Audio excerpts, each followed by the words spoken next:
뭔가 야심차게 뭔가 하고 싶었거든요. 네. 허나 뭐 사실 야심찬 거 없다.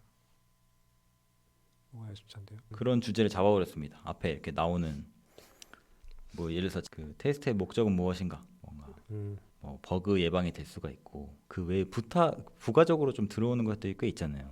네.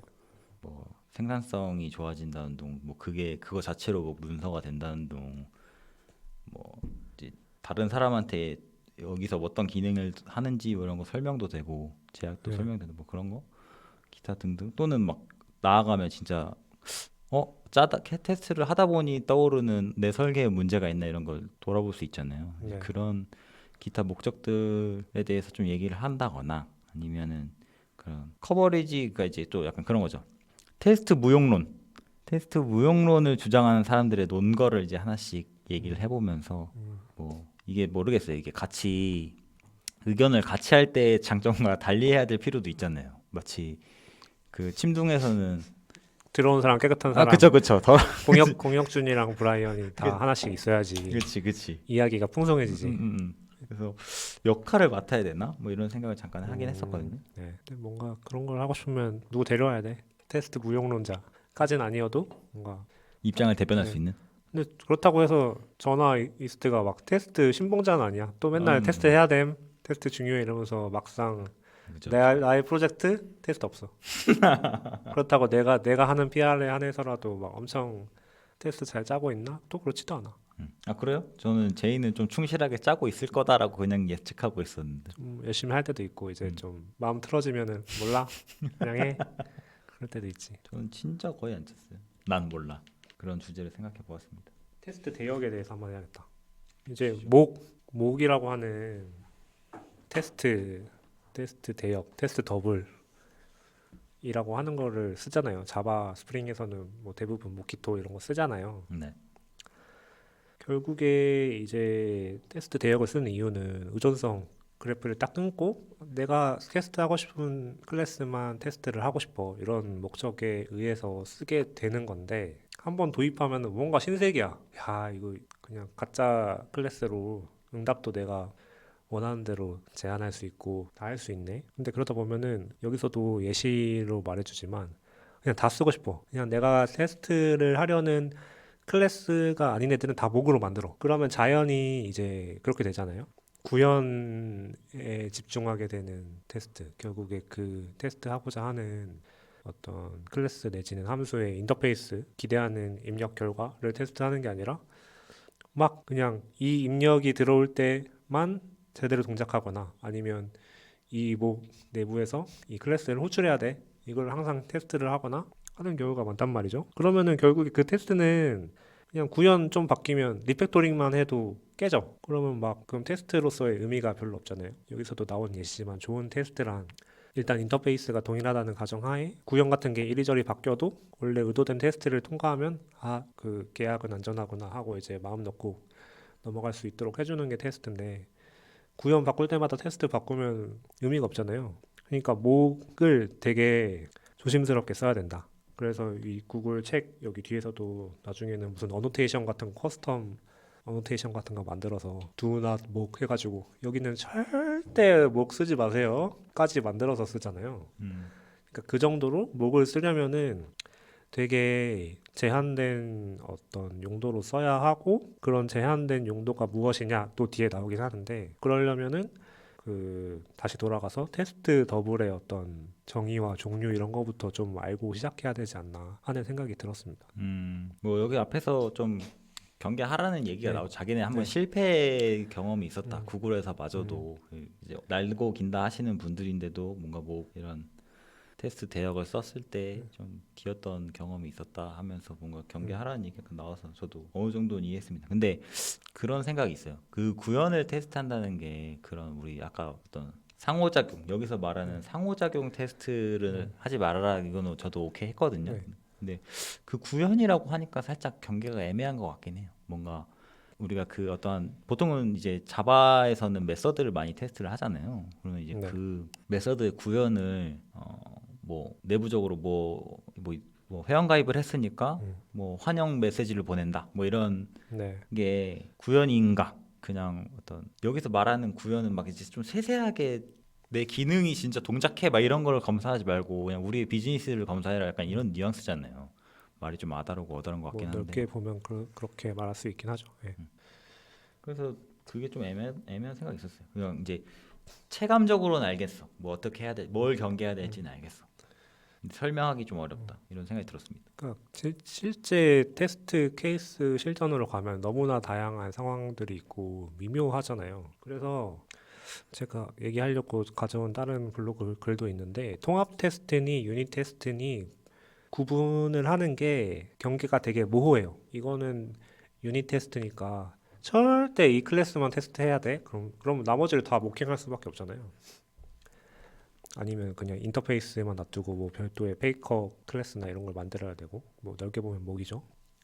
그러니까 그러면은 돌아가서 왜 목을 써야 돼? 그럼 유닛 테스트라는 걸 꼭 생각하지 말고 그냥 테스트를 잘 하자라고 돌아가면은 그냥 의존성을 쉽게 만들 수 있으면 그냥 실제 클래스 넣는 게 좋잖아요. 예를 들어 그냥 new 해가지고 어떤 클래스의 의존성을 실제 클래스에 넣을 수 있어. 그럼 넣을 수 있는데 목을 쓰고 싶은 경우는 그 의존성을 만들기가 힘든 경우. 근데 힘든 경우는 두 가지 정도가 있을 것 같은데 이 클래스의 의존성이 너무 많아. 막 들어가는 클래스가 한 10개 막 20개 돼.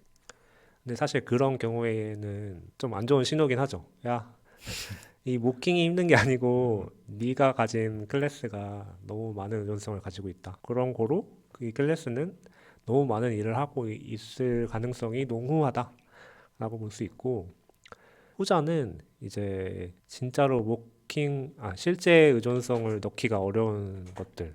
예를 들어서 뭐 여기서 많이 말하는 외부 프로세스와 연동되는 애들이죠. 뭐 데이터베이스라든지 아니면 뭐 맨날 얘기하는 이메일 보내기, 뭐 외부 API 이런 것들은 실제 클래스를 쓸 수 없잖아요. 설령 실제 의존성으로 넣더라도 매번 그 테스트가 돌 때마다 상태가 있는 애들이니까 DB도 뭐 넣을 때마다 그 데이터가 달라지고 외부 소스는 당연히 외부 API나 이런 애들은 당연히 다 달라질 거고 그러니까 그런 경우에 계속 길게 말하니까 내가 무슨 말하는지 모르겠네.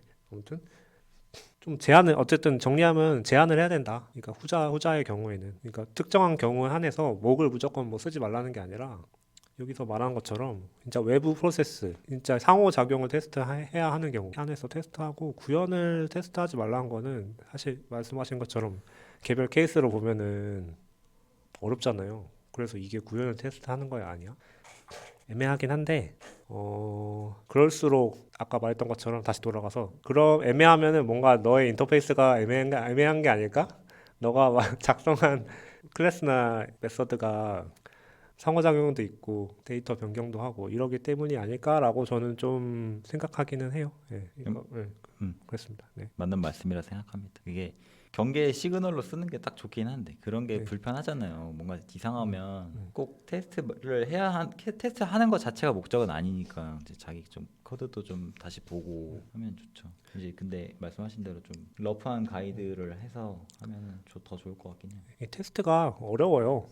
그냥 테스트 짜는 행위가 귀찮아서 어렵다는 게 아니라 진짜 좋은 테스트를 짜려면은 고려도 많이 해야 되고 테스트 코드 자체도 막 리팩토링을 계속 해야 되고 그렇거든요. 근데 막 짜다 보면 진짜 그냥 지금의 이 상황에서만 딱 맞는 테스트가 나오는 경우가 되게 많아서 그런 피드백으로 여기는 게 좀 저는 좋아요. 그냥 테스트 자체가 되게 빽빽하고 유닛 테스트 스위트가 제일 아주 잘 짜여 있어서 뭔가 뭐 CI/CD도 자주 하고 배포도 빨리 하고 이런 것도 되게 좋긴 한데 사실 그렇게까지 가는 거는 만약에 테스트가 잘 없는 프로젝트에서 시작한다고 했을 때 너무 먼 길이고 지금 당장 테스트를 작성함으로써 나에게 주는 효용이 무엇인가라고 생각하면은 피드백이거든요. 결국에 작성자 입장에서 벗어나서 내가 내 코드를 써보는 소비자가 돼보는 어떤 그런 첫 번째 관문이라고 해야 될까? 그게 테스트가 될 수 있거든요. 그래서 그 뭔가 테스트 무용론을 주장하는 사람들은 어떤 테스트의 결과 최종적인 어떤 효과나 이런 것들만 생각하잖아요. 테스트가 너무 번거롭고 그렇다고 뭐 이렇게 테스트 작성해봤자 나중에 뭐 다 관리 안 하면은 뭐 의미 없는 테스트 되고 막 이렇게 된다. 이거 빡빡하게 하려면 어느 세월에 개발하냐 막 이런 말이 있는데 물론 그 말도 하나하나 반박하려면 여러 가지가 있지만 결국에 그런 것들을 다 차치하고서라도 테스트를 짜면은 피드백이 바로 온다. 내가 짠 어떤 코드가 테스트 하려는데 막 그지 같아. 내 클래스 하나 처음에 테스트용 그 클래스 만들려고 하는데 의존성이 막 팝하게에다가 막 이상한 것도 들어가고 테스트 하려니까 뭔가 조건 짜기에도 되게 어색하고 막 이 메소드는 대충 뭔가 대충 지어가지고 워낙 많은 일을 해서 어떤 테스트 시나리오를 짜야 될지도 모르겠고 그런 경우가 있으면 좀 고치게 되죠, 의식적으로. 그런 거를 말씀 듣다 네. 보니까 뭐 약간 다른 주제에 벗어날 수는 있는데 그 AI한테 잘 시키는 것도 막 요즘에 많이 나오잖아요. 네. 근데 그런 거에 뭔가 제약을 두면 괜찮을 것 같은 생각이 드네요. 그냥 테스트 코드를 AI가 짜게 시키는 거 말고 그냥 좀 검사 형태로 하면 어떨까 이런 생각이 드네요. 저는 아직까지도 테스트 코드를 AI한테 짜라고 하는 거는 좀 잘 모르겠어요. 그 왜냐면 그런 코드를 아예 안 보고 코드도 AI가 짜고 테스트도 AI가 짠다는 건데 그러면 뭐 사람은 왜 있어? 최소한의 검사도 안 할 거면 테스트 코드는 짠 걸 봐야 되잖아요. 이게 정말로 얘가 짰는데 그 계약을 정말 빈틈없이 검사를 하는 테스트를 짠 건지 그냥 대충 이렇게 하니까 트루가 나와요 해서 그냥 짜고 해서 넘어간 건지 그렇게 봐야 되는데 하나하나 또 다듬어 줘야 되는데 그럴 거면은 모르겠어요. 테스트를 다 짜는 것도 사실 비용이긴 하니까 아니면 좀 테스트 케이스라도 바디는 비었을지언정 테스트 뭐 이 상황에서 뭐뭐 할 때 뭐뭐 해야 된다. 그런 거 정도로도 좀 사람이 정리를 하면 좋지 않을까? 이런 생각은 있긴 합니다. 근데 그거마저도 좀 자동화 할 수 있을 것 같긴 해. 내 입으로 그냥 다 턴 다음에 야 이거 테스트 케이스 어떤 상황을 짜줘 1번부터 몇 번까지 한 다음에 그거를 이제 메서드로 만들어 이렇게 단계적으로 하면 좀 가능할 수도 근데 다짜고짜 이 코드를 짠 다음에 테스트도 만들어 라고 하면은 사실 너무 다양한 어떤 자유도가 있기 때문에 그렇게 하면 좀 네 그렇다 그럼 말하고 보니까 또 테스트만의 한정된 건 아니긴 하네 그냥 코드 AI로 짤 때도 야 이거 만들어 하면은 지멋대로 막 하거든요. 근데 좀 저도 몇 번 써보니까 처음에 딱 계획부터 하고 걔가 계획을 막 짜요. 이렇게 하는 게 어떨까요? 하면은 야 여기 코드 이거 있잖아 안 봤어? 딱 하면서 갈구면서 딱 고치고 그 다음에 이제 코드 짜라고 하면은 좀 낫더라고요. 정신 차리나요? 역시 네. 꾸지들 갈이 있어야 아 되나요? 제가 뭐 이렇게 못 봤네요. 막 이렇게 마치 실수로 놓쳤다는 듯이 이렇게 하면서 하거든요. 저희 저희가 서비스 하고 있는 것 중에 이제 오래된 프로젝트 있잖아요. 이미 좀 진흙공이라고 해야 되나? 약간 그런 형태의 서비스가 있는데 거기에 AI가 가끔씩 이제 테스트 제너레이트 해주겠다고 막 PR 날라오거든요. 아 그거 적용했어요? 예, 예. 어, 적용을 했는데 안타깝게도 이제 그런 케이스를 만난 거지. 그런 의존성이 막 하나에서 뭐 예를 들어서 무슨 서비스 안에 참조하고 있는 서비스가 한 열댓 개 되니까 얘도 그냥 이제 얼타. 야, 이거는 답이 안 나온다. 사람도 못해. 그런 게 있더라고. 저는 AI는 결국 되게 똑똑한데 똑똑하고 빨리 하고 쉬지도 않고 피곤해하지도 않는데 결국 사람이 할 수 있는 걸 한다. 그러니까 얘기하면은 사람도 되게 똑똑한 사람, 뭐 좀 떨어지는 사람, 평범한 사람 이렇게 있지만 결국 사람의 범위잖아요. 그러니까 테스트를 짠다 해도 진짜 아무리 테스트의 달인이 와도 켄트백 아저씨가 와도 드론 코드를 테스트하면 테스트 갑자기 막 짤 수가 없잖아요. 결국에 코드 자체도 수정이 어느 정도 들어가야 되고 뭐 어쩔 수 없죠. 그러니까 뭔가 걔가 다 해줄 거야라는 거는 사실 좀 한계를 인정을 해야 되지 않을까. 예. 좋습니다. 그래서 이거 보면서 다시 그 아저씨 책이 생각났어요. 블라디미르 포리코프 그 제가 맨날 대머리 아저씨라고 부르는 그 아저씨의 유닛 테스트 책 정말 좋거든요. 저 거기서 이제 테스트 더블의 어떤 정의가 막 나오잖아요. 종류.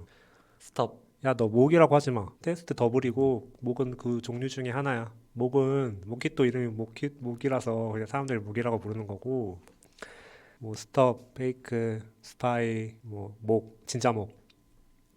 그래서 그것마다 다 용도가 다르고 용도를 다르면 이제 더 알게 되는 어떤 테스트의 범위가 넓어지거든요. 그 예를 들어서 막 우리나라 사람들 맨날 나오는 말 있잖아요. 한글의 위대함 이런 거 그런 얘기 나오면은 야 노르스름 누르스름 막 이렇게 얘기하고 반대로 이제 뭐 에스키모들은 그냥 눈이라고 안 한다. 뭐 무슨 눈에 따라서 다 눈의 종류가 있어서 그 사람들은 눈을 다 구분한다. 이것처럼 그냥 목이라고 부르는 사람들은 이때도 목 쓰고 저때도 목 쓰고 아무 구분 없이 쓰잖아요. 저도 그랬고 저도 지금도 뭐 크게 막 엄청 잘 나진 않았지만 근데 야 스톱은 어느 상황에서 스톱이고 목은 어느 상황에서 목이야. 그러면 어느 상황에서 이걸 써야겠다. 이 상황에서는 목을 쓰지 말아야겠다. 이게 알게 되거든요. 예를 들어서 이제 목이란 거는 상호작용이라고 할게요. 상호작용을 테스트하는 존재니까 진짜로 외부 프로세스를 테스트하는 경우에만 써야 돼. 상태를 테스트할 수 없는 경우에만 써야 돼. 이런 게 있고, 뭐 스톱은 일방적으로 데이터를 제공만 하는 존재잖아요. 그러니까 그러면은 반대로 이제 우리 코드가 있는데 예를 들어서 메시지 큐인데 외부에서 메시지를 받아야 돼. 그럼 실제로 뭐 레빗이나 카프카를 띄워가지고 막 메시지를 받을 수가 없잖아요. 그럼 스톱을 하나 만들어. 메시지 뭐 스톱 이런 거 만들어서 임의로 발행했다 치고 내 코드를 시작하자. 이런 거는 괜찮죠. 근데 아무 때나 그냥 예를 들어서 JPA 레포지토리 목 해가지고 find by 뭐뭐뭐뭐는 애니 데이터 주고 들어오면 그거 하면은 제일 테스트 많이 깨지는 게 그 레포지토리 때잖아요. 모킹 했을 때잖아요. 그러니까 처음에는 뭐 find by name으로 했어. 근데 나중에는 뭐 find by name, order by ID, DSC로 할 수도 있잖아요. 그죠, 그죠. 근데 뭐 전체적인 맥락에서는 그냥 어떤 엔티티를 하나 가져와서 뭔가를 하는 거라서 내부적으로 그게 어떤 쿼리가 나가든 크게 어떤 레포지토리 메서드를 사용하는 게 크게 테스트 영향이 시나리오에 영향이 없을 수 있는데 이제 목으로 그걸 해결하게 되면 다 깨지는 거지. 그러니까 그 상황에선 그럼 목을 안 쓰면 못 쓰지? 어쨌든 레포지토리 그 인터페이스 의존성 해결해야 되잖아. 그럼 저는 그런 상황에서는 통합 테스트를 해야 된다고 봅니다. 그 통합 테스트가 이제 뭐 인메모리 DB를 붙이건 뭐 그런 식으로 가야지 무조건 뭐 유닛 테스트 하나 있어야 되고 그 다음에 그 윗단계에서 통합 테스트를 해야 되고 이게 아니라 그냥 유닛 테스트를 할 수 있는 거는 다 그냥 실제 그러니까 의존성을 다 넣어서 하고 뭐 실제 외부 프로세스까지 띄워가지고 할 수밖에 없는 것들은 그냥 그걸로 바로 가고 이렇게 가는 게 좀 유연하다. 왜냐면 뭔가 꼭 테스트 피라미드를 거쳐야 돼. 하나씩 유닛 통합 E2E 이 모든 패스를 클래스가 다 거쳐야 돼. 이렇게 하면은 기계적으로 막 다 하게 되거든요. 그럼 똑같아져. 위에서도 인메모리 그 DB가 붙은 레포지토리로 테스트를 하는데 그럼 밑에서는 그냥 레포지토리 모킹해서 똑같은 테스트를 작성하게 될 수밖에 없잖아요. 그거를 굳이 유닛 테스트와 통합 테스트를 분리를 한다면 그래서 좀 유연한 사고 중요하다. 유연한 사고 하려면 너가 어떤 테스트 더블의 종류도 알아야 되고 그런 언제 쓰는지 이런 거 정도는 알아두는 게 되게 도움이 된다. 도움이 되는 것 같아요. 네, 저는 거기서 그걸 보고 좀 많은 깨달음을 얻었다. 그 대머리 아저씨의 유닛 테스트를 보고. 근데 이거 네, 그냥 이 하나의 네, 이 지금의 네, 꼭지로 넘어가긴 좀 아쉽다. 그 사실은 어떤 느낌이었냐면요. 이게 예시를 보여주면 딱 좋을 것 같거든요. 네, 이제 그렇죠. 그냥 이제 우리가 말로 할 때는 저희 둘의 뇌에서는 어느 정도 그뭐 스파인 이런 거가 한 네, 번씩 봤으니까 뭐 뚜렷하게 기억나진 않아도 어떤 상황인지 예시가 딱 오는데 그 코드 예시가 딱 있어서 뭔가 녹화가 되면 네, 그죠. 뭔가 이 주제 되게 아쉬운 것 같아요. 숨겨놓은 그 토픽 고급 토픽이 나왔는데 네, 너무 네. 급하게 넘어가는 것 같은 사실 느낌. 그냥 테스트로만 얘기하면 뭐 한도 끝도 없이 얘기하지. 그러니까 좀 종류가 너무 많잖아요. 뭐 TDD니 뭐니 이거부터 시작해가지고 테스트 무용론, 뭐 테스트 더블, 뭐 유닛 테스트니 통합 테스트니 뭐 또 모키스트니 클래시스트니 막 한도 끝도 없잖아.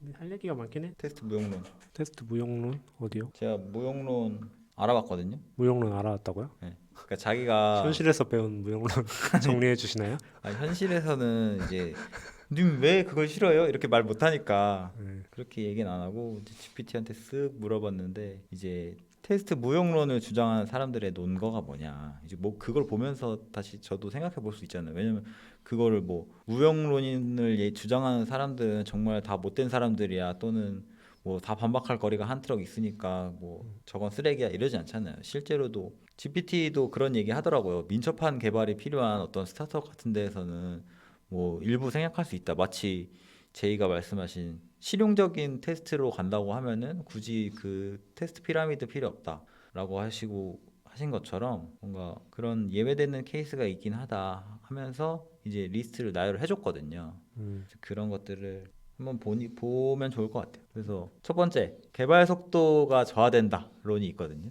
그러니까 그게 그거지. 제일 많은 변명이랄까 그런 이유 중에 하나지. 근데 뭐 냉정하게 생각해봤을 때 느는 건 맞아. 그러니까 이제 우리가 단기와 중기, 장기 이렇게 나눠볼 수 있잖아요. 네. 근데 개발 속도 저하를 얘기하는 게 제가 생각했을 땐 또 그런 것 같아. 지금 테스트 코드를 만약에 작성하게 된다고 치면 진짜 제일 작다라고 우리가 그냥 규모로 작다라고 말하는 단위 테스트를 생각해봐도 내가 메서드는 예를 들어서 한 줄을 작성할 수 있겠지만 거기에 뭐 엣지 케이스들을 넣을 수가 있잖아요. 뭐 널이 들어왔을 때, 뭐 문자열이 뭐 어떻게 됐을 때, 뭐 특수 문자가 들어왔을 때 이런 입력 출력이 명확한 테스트여도 테스트 코드에서 짜지는 코드가 더 훨씬 양이 많은 거지. 그쵸. 절대적인 코드의 양은 당연히 원본 코드보다 많거든요. 근데 그게 단순하게 라인 오브 코드로 따져서 많다고 해서 시간이 많이 드느냐? 작성 안 하는 것보다는 당연히 많이 들겠지. 근데 그게 개발 속도에 막 지대한 영향을 미칠 만큼 적느냐라고 하면 저는 여전히 잘 모르겠긴 해요. 결국에 만약에 테스트를 안 짰어. 안 짜더라도 뭔가 제대로 개발을 한다면 그런 케이스들을 고려를 할 거 아니에요? 아, 이런 케이스에서는 뭔가 에러가 안 나도록 분기를 쳐야겠다. 혹은 이런 것들은 미리 검사를 해야겠다라고 생각을 하면서 코드를 짜는데 뭐 생각하는 김에 그냥 테스트 짜면 되잖아. 그리고 테스트 짠다는 게 그냥 거의 기계적이잖아요. 그냥 준비하고 기분, 웬, 된 이러면서 그냥 기계적으로 호출하고 검사하고 이런 건데 사실 그거 자체가 얼마나 비용이 크게 들까? 일반적인 개발 그런 플로우에서 나는 좀 의심되긴 해요. 근데 뭐 진짜 그냥 속도를 느리고 싶다라고 하면 좀 특정한 케이스는 있을 것 같아요. 완전 초반에 맨땅부터 시작해. 와, 빨리 개발해가지고 막 API 서버도 띄우고 DB 스키마도 막 ORM에 연결하고 막 이런 거 해야 돼. 나 이런 통합 테스트도 유닛 테스트 환경까지 세팅하고 이렇게 하면은 오래 걸리지. 근데 초반엔 당연히 오래 걸리는 이유가 코드를 많이 작성해.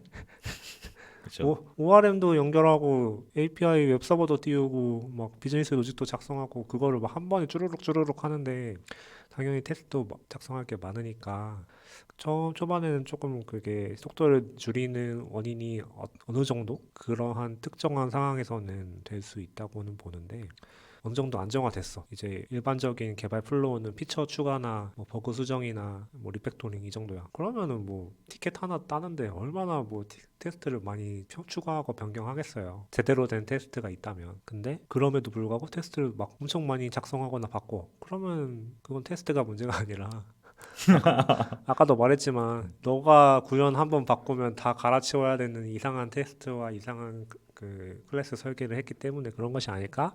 이걸 알아야 되는데 이제 사람들은 보통 테스트가 주는 피드백 이런 것들까지는 생각을 안 하는 경우가 많기 때문에 그냥 테스트는 기능 검사하는 거야 라고까지만 생각하는 경우가 많기 때문에 그렇게 느끼는 게 아닐까? 라는 추측을 해보았습니다. 맞아요. 어느 정도 있죠. 근데 이게 네, 뭔가 그런 생각도 해봤어. 개발 속도 저하라고 이제 말을 했잖아요. 네, 그러면 개발이 어디까지라고 지금 정의를 한 걸까? 내 프로덕트 코드를 개발하면 개발이 된 건가? 그럼 그치. 사실은 손으로 테스트를 해보게 될 거잖아요. 음. 만약 테스트 코드를 작성하지 않더라도. 근데 그렇게 보면 제 생각에는 마냥 저하는 아닐 수도 네, 있다. 그죠. 네. 그냥 결국에 어떤 비용을 땡겨 쓰거나 그냥 비용을 전가하는 거예요.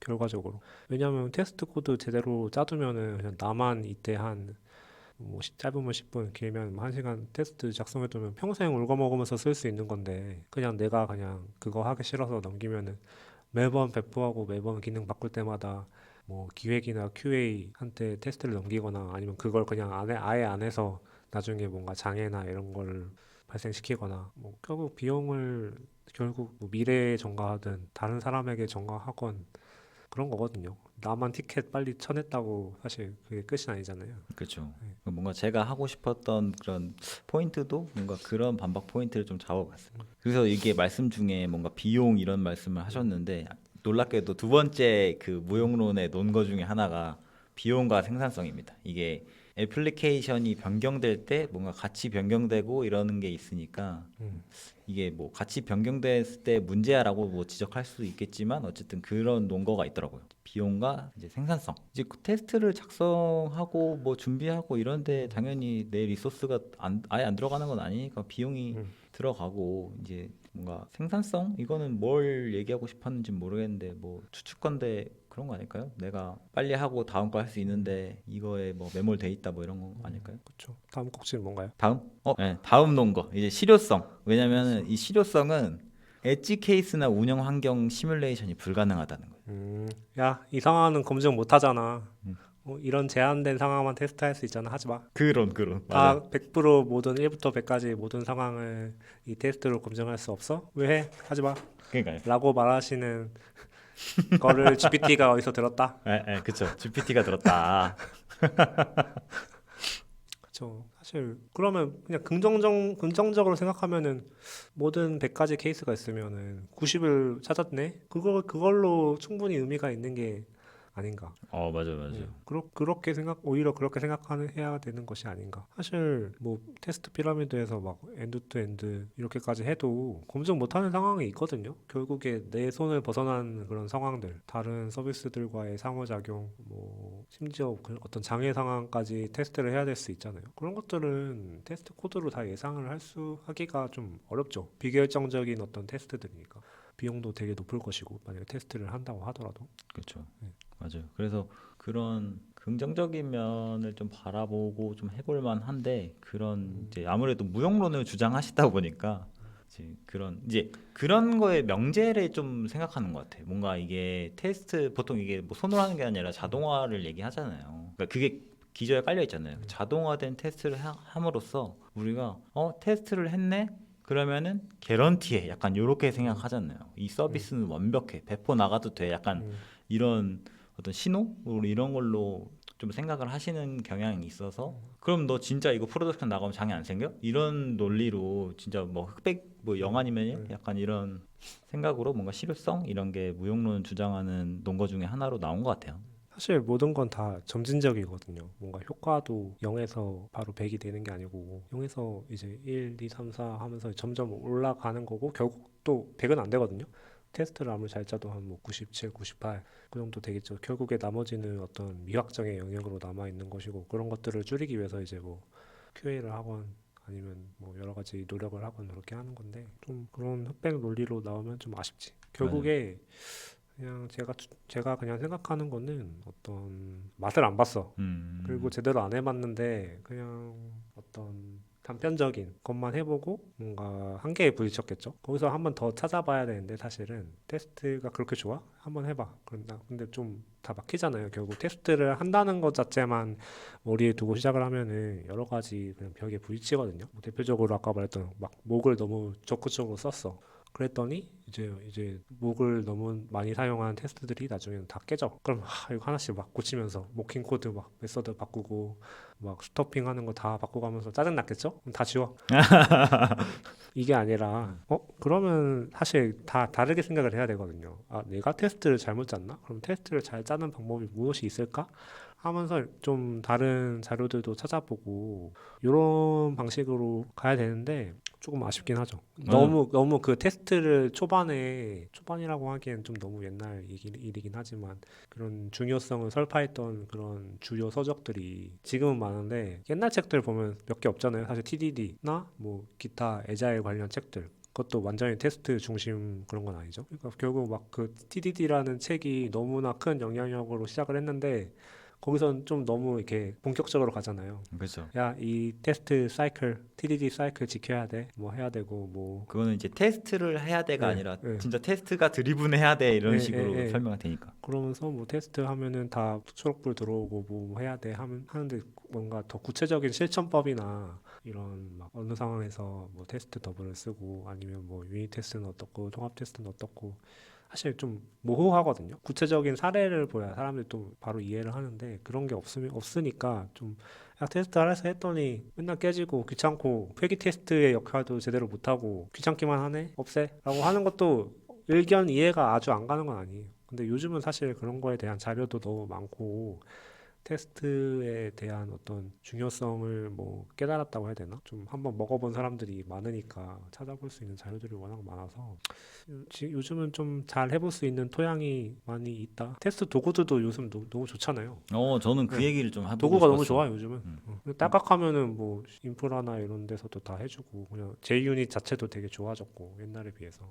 그러니까 이게 테스트를 하면서 그 어려운 난관을 만났을 때 그 문제를 해결하려는 생각을 해야 된다고 보거든요. 내가 지금 왜냐면 그거를 똑같이 겪은 사람들이 되게 많아. 그러니까 꼭 서적에서 그걸 다 알려줄 수는 없잖아요. 지금 옛날 서적으로 가게 되면 진짜 뭐 그냥 일반 뭐 프로그래밍 관련된 어느 서적에서 그냥 한 챕터 진짜 얇은 어디 부록 같은 챕터에서 그냥 살짝 테스트 이렇게 하는 거야잉 이렇게 다루고 끝나요. 이제 그렇고 이제 말씀해주신 TDD도 이제 좀 딥다이브하는 경향이 있고 이제 결이 살짝 다르죠. 그냥 테스트를 해 말어 이렇게 이제 뭔가 입문 테스트를 이제 해야 되는구나 이런 거로 가이드로 쓰기에는 좀 애매한 게 있죠. 그래서 그죠. 그런 것들을 이제 자기가 돌파하는 거를 해보면 좀 괜찮지 않을까라는 생각이 있어요. 그리고 이제 아무래도 이 실효성 얘기가 나왔을 때 저는 또 그런 생각을 해봤거든요. 커버리지가 낮으면 나쁘고 높으면 좋은가?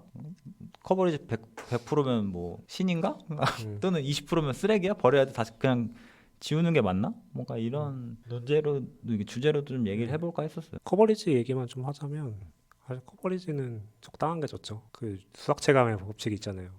한 60에서 70%막 이런 데까지 가는 거는 이제 들이는 비용에 비해서 효과가 커. 대부분의 주요 로직들을 아마 테스트 하겠죠. 그 정도 가면은. 근데 이제 막 8, 90을 넘어서 막 더 가. 95, 99까지 가. 그러면 진짜 말도 안 되는 케이스들 기계적으로 다 테스트 해야 되거든요. 옛날에 막 토스에서 무슨 어떤 아저씨가 우리는 바이트 코드 레벨까지 다 모든 브랜치 다 100% 테스트 커버리지 달성했다라고 그런 발표가 몇 년 전에 있었잖아요. 네.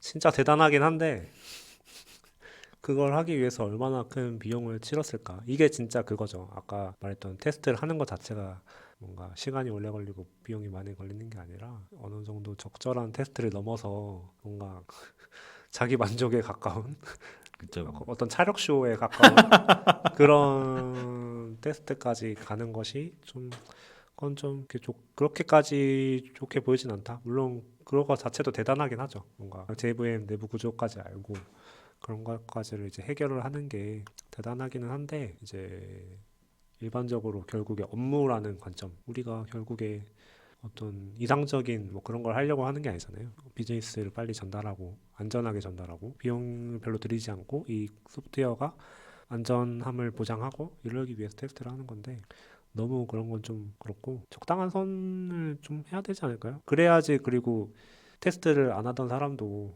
좀 잘 이렇게 격려할 수 있잖아요. 야, 너가 짠 테스트 커버리지가 뭐 몇 밖에 안 되네? 빠꾸? 그럼 또 사람 삐져서 안 하거든요. 결국 사람이 하는 일이라 그쵸. 너무 이렇게 또 막 이렇게 점수화하고 면박 주고 하면은 힘들거든요. 뭐 이렇게 좀 장단점이 있긴 한데 그 선을 잘 잡아야 될 것 같아요. 뭐 처음에 좀 낮게 잡았다가 나중에는 좀 이렇게 높게 해볼까요? 그쵸. 네, 성취. 조금씩 높여보다가 이제 어느 정도 올라가면은 이 이상 하는 거는 이렇게 좀 우리가 몇 번 이 코드 짜보니까 억지 테스트가 좀 들어간다. 이 이상 커버리지를 높이려면은 그럼 그 순간에는 적절하게 뭐 컷 여기서 좀 이 정도로 잡는 게 여유 있다.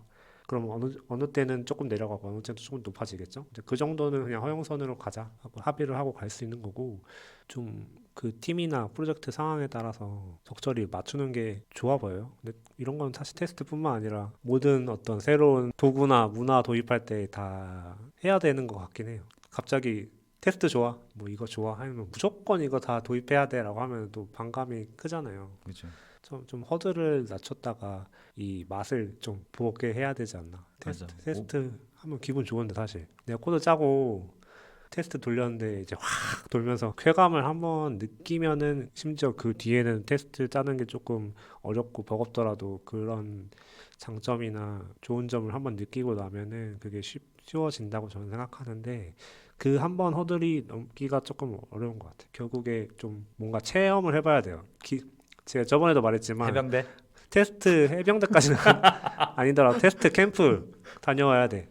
왜냐면 이 구글 여기 책에서도 나오잖아요. 그 기존 사람들은 너무 그 경험도 안 해봤고 어떻게 해야 되는지도 감이 없고 조금 이제 반발 심리가 있으니 새로 들어오는 사람들한테 다 테스트 캠프 보내. 그다음 거기서는 이제 뭐 기존에 쓰고 있는 뭐 라이브 코드로 하진 않을 거잖아요. 라이브 코드는 워낙 방대하고 막 테스트가 만약에 없으면 어디서부터 테스트를 해야 될지도 모르겠고 기껏해야 막 완전 바깥에 테스트 클래스 조각에 유닛 그죠, 할수 테스트나 있는 수준. 까짝까짝 하니까 아 이걸로 의미가 있을까라고 좀 좌절할 수가 있잖아요. 근데 이제 캠프가 그러면 이제 뭔가 딱 예쁜 그 테스트 베드가 있어. 너가 테스트할 수 있는 이 프로젝트를 해보자 이러면은 체험할 수 있잖아요. 유닛 테스트도 해보고 통합 테스트도 해봐. E2E 테스트까지 해봐. 그러면 뭔가 그 기분이 좋거든요. 그렇죠. 전체의 어떤 네, 내가 사이클로 내가 마친 것 같고. 만든 이 프로그램에 그 아래부터 위까지 뭔가 한번 돌렸다. 뭐 그게 뭐 커버리지 100%는 아니겠죠. 근데 주요 로직은 다 할 거 아니에요.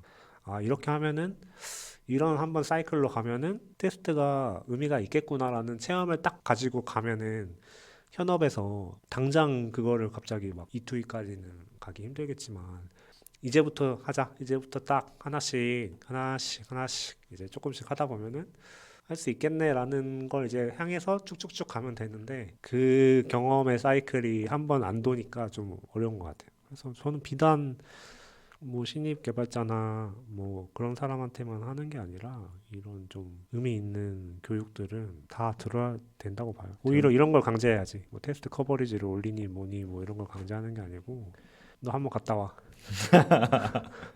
그렇죠, 그렇죠. 네, 갔다 와가 맞지. 네, 그래서 이제 말씀하신 부분에 대해서 대체로 공감했고 그냥 이제 음, 말씀 중에 조금 떠올랐던 거는 그냥 이 책 앞에서부터 계속 이런 책을 읽으면서 드는 생각이 그 실용적이라는 그 단어가 제일 중요한 것 같아요. 아까 말씀 중에 그 커버리지가 딱 어떤 팀에서 합의되는 실용의 영역에서 하자고 했잖아요. 근데 여기 우리가 전장에 공부했을 때도 코드 리뷰할 때 한 명까지는 좋아. 너가 이제 네, 그 정확성이나 이해 용이성 이런 여러 가지를 봐줄 수 있어서 좋아. 근데 한 명이 더 붙고 해서 막 뭐 세 명이 리뷰했을 때 딱 뭐 머지할 수 있어. 이런 식으로 가게 되면 오히려 비용이 더 커졌다. 뭐 이런 얘기 나왔잖아요. 그죠. 그래서 이제 그런 맥락에서 봤을 때 그 실용적이라는 단어가 좀 요즘에 많이 생각이 드는 것 맞아요. 같아요. 실용성을 따지는 것도 되게 중요한 것 같아요. 저도 요새 실용성을 좀 많이 생각하게 돼요.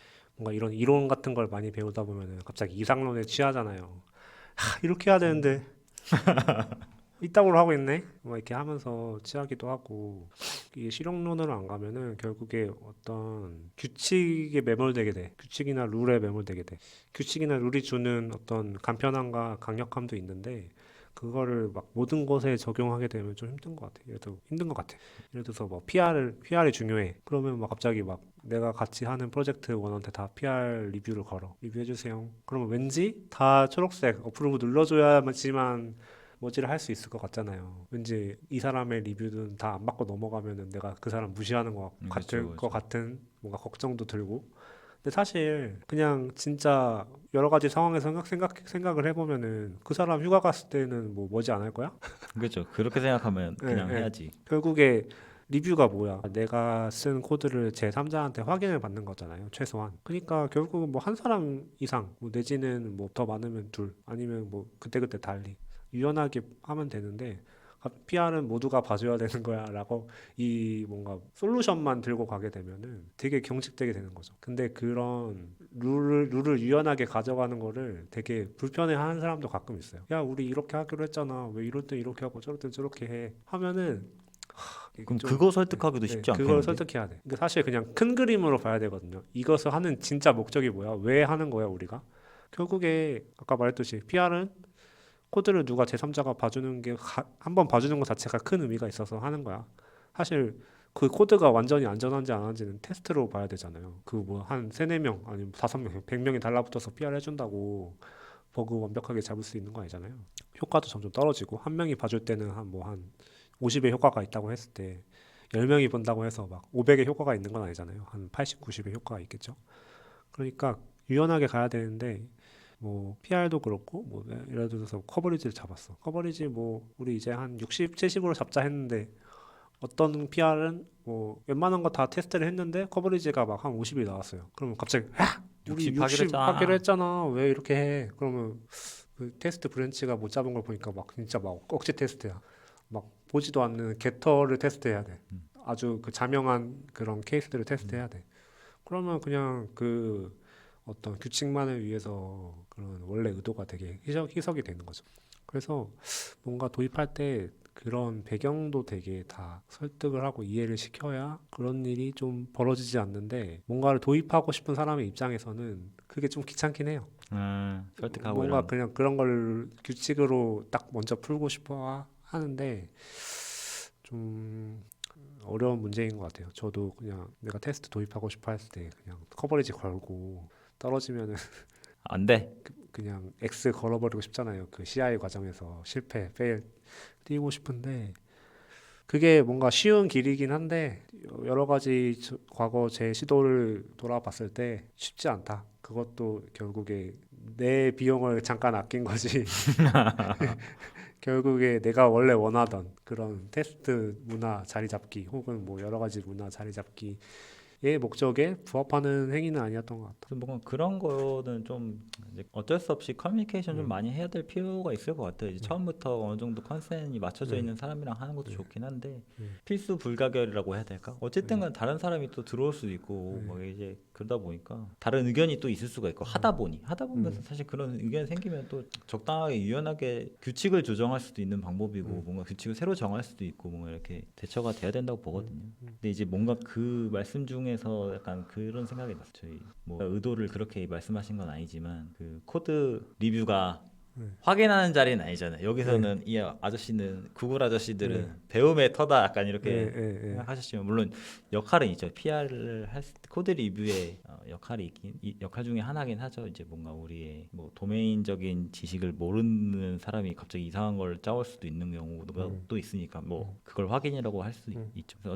어쨌든 그런 거를 무슨 얘기를 할지 좀 잘 실용적인 수준에서 잘 했으면 좋겠다 이런 게 있습니다. 그래서 이게 총 6개가 있어요. 근데 이제 네, 네 번째, 5번째가 네, 뭔가 앞에서 좀 어느 정도 다 얘기가 된 거예요. 뭐냐면 이제 과도한 의존성. 이거는 아까 저희가 음, 의존성이 과도해? 그럼 네 코드 잘못됐는지 확인하자 뭐 이런 음, 걸로 처리가 될 것 같아요. 근데 이제 음, 여기서는 뭔가 그런 가짜 객체를 만드는데 시간이 더 많이 들어 막 이런 음, 얘기가 아까 뭐 개발 속도 저하랑 비슷한 맥락인 것 같긴 하네요. 그리고 리팩토링의 어려움이에요. 5번째가. 이게 정확하게 어떤 의도인지 모르겠어요. 왜냐하면 그러게요. 책에서는 네, 그거 있잖아요. 너가 리팩토링 했어? 근데 테스트 코드를 왜 바꿔? 네. 그러니까 오히려 반대 아니에요? 그러니까. 그 테스트 코드가 있어야 리팩토링을 빨리 하지. 그렇죠, 그렇죠. 내가 그 잘 문제 없이 바꿨다는 걸 확인할 수 있으니까. 그러니까 이제 이 사람은 뭔가 그런 뉘앙스였을 것 같아. 이 GPT가 알려준 거긴 한데 그냥 추론해 보면은 GPT 맞아요? GPT GPT가 말해줬는데 내 친구의 친구가 말해줬는데 뭔가 이제 그런 거 아닐까요? 사실 어떤 그거는 리팩토링이 아니라 막 진짜 프로젝트 구조를 갈아엎거나 하면은 아예 테스트가 다 의미가 없으니까 그럴 수 있을 것 같은데 리팩토링이란 정의 그쵸, 그쵸. 인터페이스는 그대로 두고 바꾸는 거잖아. 음. 근데 물론 인터페이스를 어디로 생각하느냐에 따라 다르긴 한데 야 우리 API 엔드포인트만 인터페이스라고 하면은 사실 다 갈아엎어도 뭐 되는 거긴 한데 보통 그렇게까지 생각하지는 않잖아요. 일반적으로는 내가 변경하려는 범위 어떤 클래스의 인터페이스를 그대로 두고 바꾸는 건데 사실 그냥 코드 구조 내부 구조를 바꾸는 거를 리팩토링이라고 하는 경우가 왕왕 있어서 그런 것들도 좀 경계를 해야 된다. 그래서 우리 지금 계속 뭔가 저희 이런 얘기를 네, 하면서도 나오는 그 중요 포인트 중에 하나인 것 같아요. 네, 그런 목적, 약간 음, 정의 이런 네, 게 명확하게 이제 그거를 어떻게 보면 비전 뭐라 지 음, 마음속에 좀 품고 네, 얘기를 해야 되거든요. 같은 뭐 모든 행위를 하더라도 네, 코드를 작성하든 테스트를 쓰든 뭐 코드 리뷰를 하든 이런 일련의 행위들을 하면서 그 목적을 좀 곱씹을 필요가 있다라는 생각이 좀 들었습니다. 네. 사실 모든 목적이나 방법론, 도구 이런 거 할 때 어떤 그게 나온 배경이나 그게 왜 나왔는지, 그게 정확한 정의는 어떻게 되고 어떻게 사용해야 되는지 이런 거를 공부하는 게 되게 좋은 것 같아요. 저는 네, 진짜 네, 굉장히 네, 의미있다고 네, 생각하는 게 왜 우리가 진짜 옛날로 음, 돌아가면은 그런 음, 자료 구조 이런 걸 네, 보면 왜 그걸 쓰지? 이런 게 있거든요. 네, 근데 또 거기서 조금 더 성장하다 보면은 뭐 예를 들어서 그런 거죠. 뭐 Q는 왜 써야 돼? DB는 왜 음, 써야 돼? 이런 게 음, 있잖아요. 그럼 그 친구들의 목적이 있는데 사실 음, 이제 개발하다 보면은 가끔 음, 이렇게 기교를 넣는 사람들이 있어요. 음, 이제 그냥 무지성으로 일단 꽂아 넣다 보니까 그거를 어떤 문제를 보고 그 문제를 해결하려는 게 뭐 어떤 수단이 있지 뭔가 이런 거를 검토를 쭉 해서 하는 게 아니라 지금 뭐 몽고디비 붙어 있잖아 뭐 어떻게 하자 네. 뭔가 이런 식으로 발전해서 좀 기괴하게 쓰면 나중에 그게 진짜 크게 돌아오더라고. 그렇죠. 뭔가 결국에 그런 것들을 다 공부하고 알고 하는 게 뭐 누구한테 잘난 척 하려고 하는 게 아니라 결국 나한테 돌아와요. 돌아오고 나중에는 좀 그런 장점을 스스로도 느끼게 되거든요. 근데 모든 걸 처음 할 때부터 막 밑바닥부터 정의부터 공부하고 막 하면서 시작할 순 없죠. 내가 지금 막 예를 들어서 자바 하던 개발자가 아닌데 갑자기 와가지고 스프링 해야 돼. 그러면 그냥 기존 코드의 사용법 같은 거 보면서 아 대충 뭐 이렇게 하는구나. 레포지토리에서는 그냥 뭐 find by 뭐 이렇게 어떻게 하면 쿼리가 나가는구나 이렇게 하고 시작할 수 있거든요. 근데 내가 진짜 스스로 어떤 전문적인 스프링 전문가가 되고 싶고 한다고 하면은 JPA는 왜 나왔지? 심지어 이제 JPA와 스프링 데이터 JPA 차이를 모르는 사람도 많아. 사실 아, 저도 몰랐어. 처음에 할 때는 막 3, 4년 전까지도 몰랐던 것 같아. 근데 그 다음에는 조금 아 이게 다른 거야까지는 알고 그래서 뭐 어떻게 다른 건데 또 잘 몰랐어요. 근데 심지어 그냥 레포지토리가 JPA인 줄 아는 사람도 엄청 많을 거예요. JPA 스펙에는 레포지토리 없잖아요. JPA는 그냥 그 엔티티 매니저 기준으로만 이제 JPQL로 이제 쿼리를 하거나 이런 것들인데 그러면은 아, 이 스프링의 영역은 뭐고 JPA 영역은 뭐다. 그리고 JPA가 풀려고 했던 문제는 뭐다. 아, 이런 걸 생각하면은 그 의도와 철학에 맞게 쓰게 되거든요. 근데 그걸 모르고 쓰게 되면은 그냥 이가 SQL 래퍼야라고 생각하고 쓰게 음, 되면은 거기서 권장하지 않는 어떤 유즈 케이스로 쓰게 되는 경우가 많아요. 아, JPA에서 왜 이거 안 돼? 하면서 막 기괴하게 쓰거든요. 그럼 결국에 막 레포지토리에다가 네이티브 쿼리 달고, 물론 이제 아예 달지 말라는 건 아닌데, 굳이 그렇게 하지 않아도 되는 환경에서 막 이런 기술을 쓰고, 극약 처방. 예, 예, 예. 그냥 지금 당장에 내가 해결하고 싶은 어떤 문제를 풀기 위해서 단순한 혹은 그냥 구글링 막 하다가 이렇게 하면 됨 하나 찾아가지고 그냥 하는 거죠. 근데 사실 뭔가 JPA스럽게 아니면 그 내가 쓰려는 기술에서 가장 권장하는 모범 사례나 그런 게 더 있을 수도 있는데 좀뭐 말이 돌아가긴 했는데 어쨌든 내가 쓰려는 기술과 어떤 그런 거에 배경을 알면은 더 내가 풍부하게 그리고 내가 스스로 고생 안 하면서 쓸 수 있다. 맞죠. 예. 맞아, 맞아. 그런 거를 좀 경계 좀 생각을 해야 된다라는 생각 저도 좀 했고 이제 마지막 라스트 그 테스트 무용론을 주장하는 사람들의 논거 중에 마지막이 이제 그런 거죠. 약간 이거는 좀 딥다이브의 느낌이 있을 수 있는데 테스트를 위한 구조를 생성하거나 또는 노출해야 된다. 음, 이게 하나의 무용론, 이게 무용하다라고 주장하는 논거가 맞을지는 모르겠는데 대충 어떤 느낌인지는 알 것 음, 같아. 이게 좋게 보면 테스트가 너의 설계에 피드백을 준다는데 뭔가 테스트만을 하기 위해서 막 설계를 뜯어 고친다고도 할 수 있잖아요. 근데 사실 그게 아다르고 어달라서 다 상황에 따라 판단해야 되는 문제긴 한데 그렇게 생각할 수도 있죠. 근데 사실 그거는 막 처음부터 어떻게 이 경우에는 테스트가 피드백을 준 것이고 이 경우에는 너가 억지로 테스트를 위해서 설계를 바꾼 거야 라고 무자르듯이 판단할 수가 없어서 요거는 좀 본인이 이렇게 경험을 해보면서 그런 상황을 구분하는 걸 체득을 할 수밖에 없죠. 그건 딱히 뭐 답은 없을 것 같아. 네. 맞아요. 아무튼 이 정도가 이제 GPT가 뭐 피드백을 해줬던, 그러니까 질문에 대답을 해줬던 무용론의 논거였고, 중간에 또 그건 좀 또 그 뭐야 테스트 빡빡이 아저씨 론과 비슷한 주제 그 JPA와 스프링 데이터 JPA와 네. 하이버네이트와의 그런 관계에 대한 얘기도 또 큰 얘기잖아요. 네. 되게 중요한 또 아쉽다라는 생각 중간에 들었습니다. 네. 정의론. 그 친구가 또 큰 역할을 할 텐데. 네. 정의가 되게 음. 중요하죠. 아무튼 이제 무용론은 그렇게 컷. 것 졸려요. 잠아. 기운을 너무 쓰셨나? 근데 뭐 소스가 떨어지긴 했어요. 그 네. 뭐 원래 더 이렇게 하려던 게 있긴 한데 나중에 해도 될 것 같고. 뭐 있었나요? 그냥 아니 듣기만. 그냥 추가 테스트 이거 말고 그냥 아, XY론 있는데 이거 나중에 뭐 꼭지 하나씩 그거 더 모아가지고 한 꼭지로 XY 하고 다른 꼭지 하고 하면 될 것 같아. 그런가? 이제 네. 뭔가 XY